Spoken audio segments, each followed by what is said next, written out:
Bahati mbaya sisi ili sio jaribio la tarehe 29, tunaita ni jaribio la 4 katika nchi yetu. Ya mwaka 1964, labda niwakumbushe vizuri katika historia. Mwaka 1964 kulitaka kutokea na jaribio hapa. Lakini jaribio yale viongozi wetu angalau walilidhibiti. Walitaka kumpindua Mwalimu Julius Kambarage Nyerere. Wakati tulipopata tu uhuru na muungano, wakafataka kufanya jaribio. Jaribio lile likaenda, lakini tukaja jaribio la mwaka 1969. Jaribio likawa kubwa, likataka tena kupindua. Sawa. Lakini tukatoka pale tukaja jaribio la mwaka 1982. Hili ndo la Nancy Pope. Hilo la mwaka 1982 lili jaribio ambalo lilihiti sana. Na ndipo Mwalimu Julius Kambarage Nyerere akaja na mfumo wa vyama vingi. Lengo la kushauri mfumo wa vyama vingi ulikuwa lengo ni ulinzi na usalama. Kwamba vyama vingi vina wajibu wa kuweka ulinzi na usalama katika nchi yao. Ukiona kama vyama vya siasa vinachochea hali ya uvunjifu wa amani, sio matakwa ya kuanzishwa kwa vyama vya kisiasa.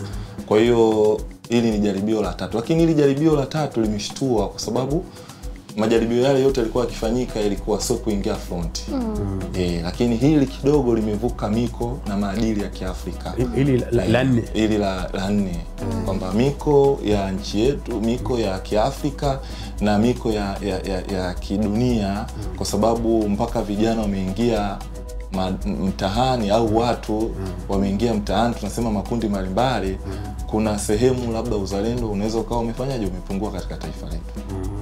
Hili ni jaribio la 4 ambalo lilifanyika katika taifa letu. Siku ya jana waziri mkuu alikuwa anazungumza na baadhi ya wahariri wa vyombo mbalimbali vya habari, na alikuwa anajibu maswali ya yale ambayo wengi walikuwa wanajiuliza kutokana na kile ambacho kimeweza kutokea. Labda wewe kwa mtazamo wako, kwa kile ambacho unakitazama katika nafasi ya kidiplomasia sasa, unaona usimamizi wa mawasiliano na ushirikiano kati ya serikali pamoja na vyombo vya habari? Ni wazo zuri. Kwanza nampongeza mheshimiwa waziri ambaye ni mzee wetu.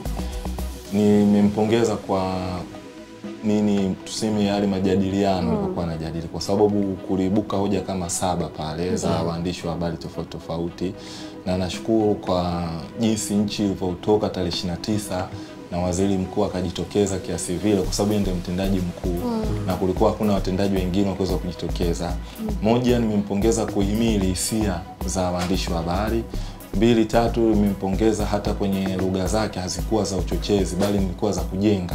Kwa sababu unapofika kwenye eneo hili sio lugha za uchochezi, lengo ni lugha za kufanyaje, za kujenga. Kwa hiyo kuongea na waandishi wa habari ilikuwa ni sehemu sahihi na sehemu muhimu kwa wakati huu.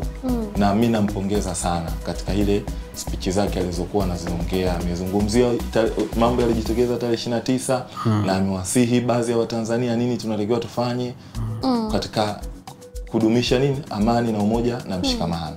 Kwa hiyo katika lugha alizozungumza, mimi nampongeza katika hilo, kwa sababu ameonyesha uvumilivu na ustahimilivu katika toka tarehe 29. Ni kama tunasema, ni kama, kwa sababu baba wakati mwingine tunasemaga baba akikosea huwezi ukasema amekosea. Ni kama yani ni muonekano wa nje amekiri mkuu kwamba ni kweli tunakiri kilichojitokeza sio sahihi, lakini sasa haiondoi nchi yetu tukaivunja kwa mikono yetu. Lazima tulinde amani. Kwa hiyo sisi vijana na makundi mengine tunahitaji kuunga zile kauli ambayo aliozungumza, hili angalau amani ya taifa letu ipatikane. The Bantu.